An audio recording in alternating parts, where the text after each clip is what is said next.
ನಮಸ್ತೆ, ನನ್ನ ಹೆಸರು ಹಸೀನಾ ಅಂತ. ನಮ್ಮ ಊರು ರೇಣ್ಮಕ್ಕನಹಳ್ಳಿ.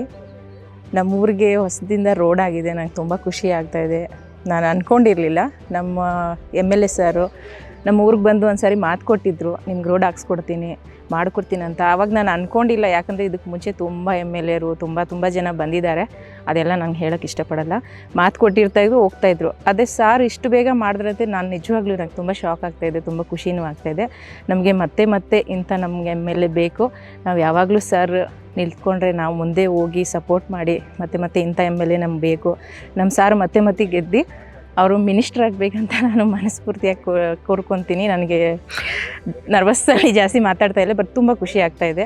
ನಮ್ಮ ಸಾರು ಇಷ್ಟು ಚೆನ್ನಾಗಿ ಹಳ್ಳಿಗಳೆಲ್ಲ ಬರೋದು, ಜನಗಳ ಮಧ್ಯೆ ಹೋಗಿ ಮಾತಾಡೋದು ಅದೆಲ್ಲ ನೋಡ್ತಾ ಇದ್ರೆ ನಂಗೆ ತುಂಬ ಶಾಕ್. ಯಾಕಂದರೆ MLA ಅಂದರೆ ನಮಗೆಲ್ಲ ಅದೇನೋ ಒಂಥರ, ಅವ್ರ ಹತ್ರನೂ ನಾವು ಯಾವತ್ತೂ ಹೋಗಲ್ಲ.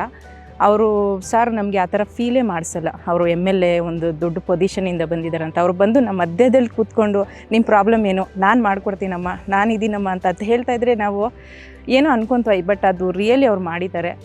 ನಮ್ಮ ರೋಡು ತುಂಬ ಡೇಂಜರ್ ಇತ್ತು. ಯಾರನ್ನ ಹೆಣ್ಮಕ್ಳು ಬಂದರೆ ಕಾಣಿಸ್ತಾ ಇರಲಿಲ್ಲ. ಆ ಕಡೆಗೆಲ್ಲ ಫುಲ್ ಕವರಿಂಗ್ ಇತ್ತು. ಅಲ್ಲಿ ಒಂಚೂರು ಡೇಂಜರು ಇತ್ತು. ಇವಾಗ ಒಂದೇ ಹೆಣ್ಮಗು ಇಲ್ಲಿ ಬಂದ್ರೇನು ಇಲ್ಲಿ ಈ ಕೊನೆಯಿಂದ ಆ ಕೊನೆವರೆಗೂ ಕಾಣಿಸುತ್ತೆ.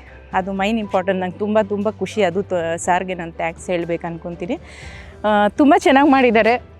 ಮತ್ತೆ ಸಾರ್ ಈ ಥರನೇ ಗೆಲ್ಲಬೇಕು. ನಮ್ಮಂಥ ಅವ್ರಿಗೆ ಈ ಥರ ಎಲ್ಲ ಮಾಡಿಕೊಡ್ಬೇಕು ಕೆಲಸ ಅಂತ ಇದು ಮಾಡಿಕೊಂಡು ನಾನು ಸಾರ್ಗೆ ಮಿನಿಸ್ಟರ್ ಪೋಸ್ಟಲ್ಲಿ ನೋಡಬೇಕಂತ ಆಸೆ ಪಡ್ತಾಯಿದ್ದೀನಿ.